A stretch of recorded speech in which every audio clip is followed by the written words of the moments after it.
What if I told you that following Instagram models is one of the most soul-crashing, confidence-destroying habit you could have as a man, and almost without an exception, every single guy who falls into this trap ends up sexually frustrated, socially incompetent, and more importantly, starved for genuine connection. So today, I'm going to break down exactly what Instagram is doing to your mind, to your desire, and more importantly, your ability to bond, and how to reclaim that energy so that you do not sabotage your future or current relationships, and finally build meaningful, fulfilling connections that leave you satisfied in your love life. What really happens when you start following really beautiful women on Instagram? And on this platform, you start seeing photos and videos of perfectly symmetrical faces, half naked bodies on a daily basis.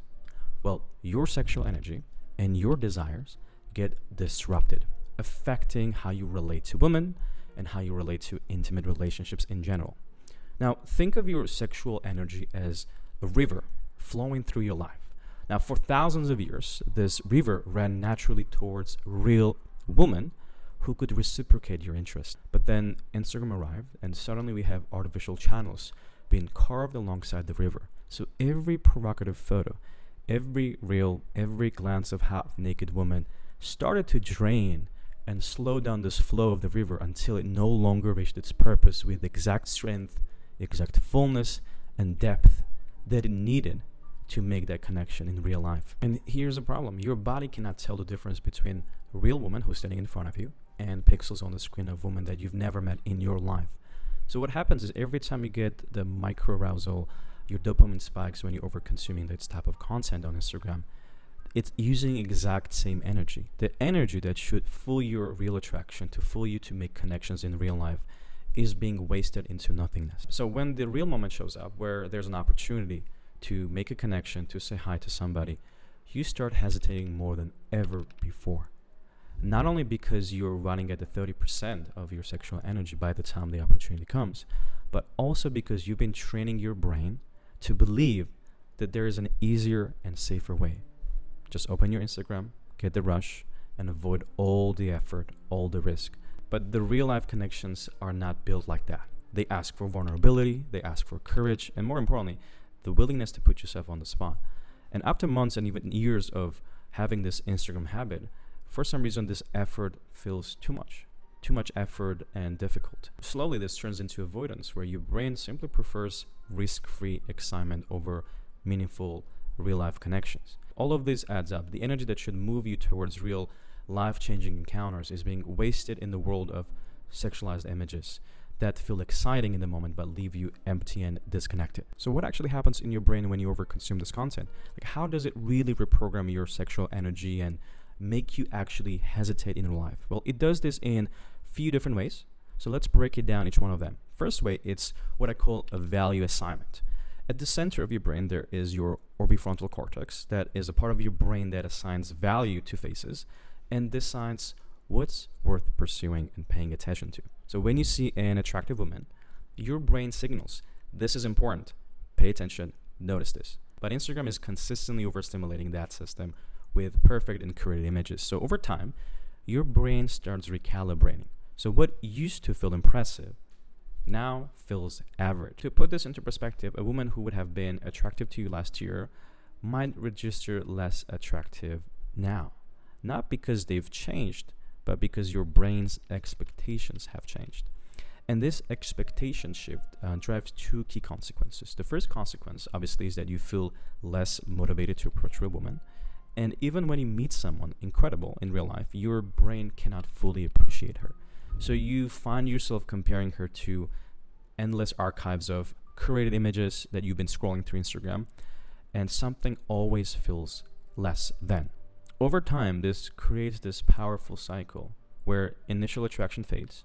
Your brain starts to wonder if there's someone out there who could be better.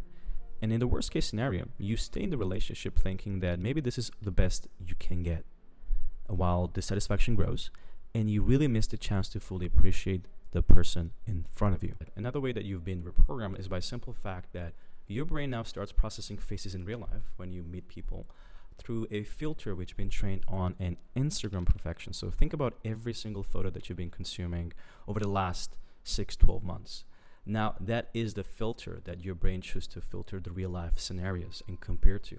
So that overexposure that you're having on curated images, perfect bodies, is now fine-tuning your facial recognition system to expect hyper perfection in real life. Flawless symmetry, perfect skin, perfect body.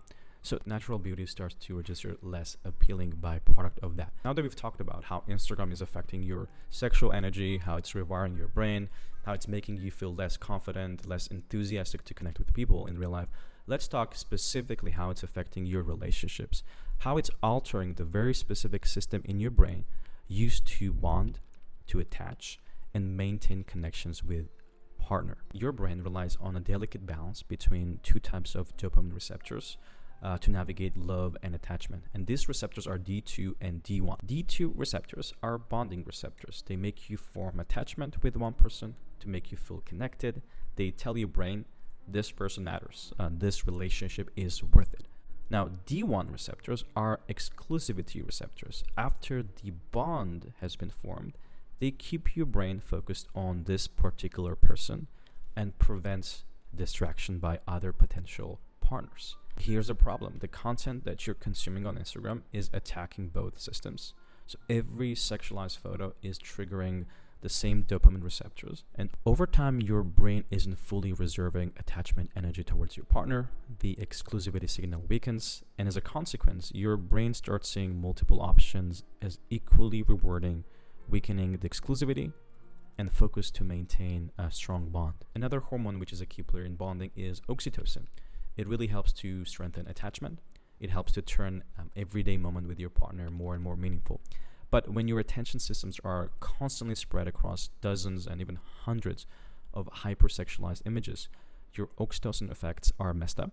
So your hormone is no longer signaling exclusivity or attachment as strongly because your brain is dividing that reward across hundreds of digital images. As a consequence, everyday moment with your partner, the touch, the smile, the conversation, it feels less rewarding. And because your brain is unconsciously comparing the reality which you live in to the impossible perfect online, your sense of satisfaction drops and your emotional connection towards your partner gradually weakens. Now, some regions become less responsive to familiar real-life stimuli. Your partner's natural beauty starts to feel normal, and you start paying attention to the qualities that once attracted you in her. Other regions in your brain become hyper-responsive to novelty and extreme stimuli, as Instagram content is training your brain to react more strongly to curated, hyper-perfect images, and as a consequence, you feel bored, understimulated in your real-life intimacy, while at the same time you're craving a level of perfection that does not exist outside of the screen. Even if your partner is extraordinary, your brain now is wired to compare her to the archive of idealized images that you've been consuming over years. All of these things that we discussed fundamentally reshape your capacity for loving and lasting relationships. So instead of naturally transitioning to committed and fulfilling relationships, your brain gets stuck into this perpetual mate-seeking mode 24/7. Relationship may start strong, but over time it fades away because the real life intimacy cannot compete with a hyper-stimulating digital world. As a result, relationships feel less satisfying, and your ability to form deep, long-lasting connection becomes almost impossible and very difficult. Now that we've discussed the impact this habit has on your sexual energy, your desire, the ways that it's been rewiring your brain and disrupting your relationships, let's talk about how you can take the control back to your life. How do you reclaim the control? How do you restore the motivation and the ability to bond deeply with a real woman? Step one is awareness, which is something you've already done at this point. You watched the video, you got the general idea of the level of impact this habit is going to have in your personal life, and spend some time to reflect on that more later. What this awareness will do in real life is you will no longer look at this type of content the same way you did before. You will feel a level of trigger in your body telling you that this is something that you might want to avoid. That leads me to next step. You need to unfollow every single woman on Instagram. And if there's some woman that you think you cannot unfollow because they're your friends or whatever the case may be, and they are posting this type of content, you need to simply mute their posts, you need to mute their stories. Only excuse that you might have is if you're following a woman who is generally posting content that is educational, that is actually inspiring and motivating, sure. But anything else, anything that is just lifestyle, you need to simply unfollow them. You need to really cut the source of the trigger. If you have any friends who are sharing with you any posts or images of other women as in a group chat or as a direct message, you need to let them know that you no longer want them to share that content. You need to be extra alarmed about what you're consuming on a daily basis, and you need to cut all of that. I'm not asking to delete your Instagram, which if you could, that would be even fantastic and even better. Now, the last step here is to redirect that energy into real life. Obviously, when you start cutting off the source, your body starts recalibrating over time. It's not going to happen in one day. It's going to happen over time, weeks after week, month after month. But you'll start feeling that the river of your life, the sexual energy, will return back to its original destination, and you will feel more charged. Now, the question here is how we redirect that energy to somewhere else. And we need to redirect the energy in real life. So you need to start saying hi to strangers. You need to be more proactive and connect with others. You need to listen to your intuition. If you need tips and helps to how to do that in real life, I've already made a video earlier about this topic. So I'm going to leave links somewhere here so you can click and watch in depth how to make connections in real life. But that is the key here to change. By following this path, you're going to reclaim your sexual energy. You're going to restore your motivation to make long-lasting connections in real life and protect your current or future relationships. That's all for this video. If you found this helpful, like and subscribe. Comment down below with any questions that you might have. I read all of them.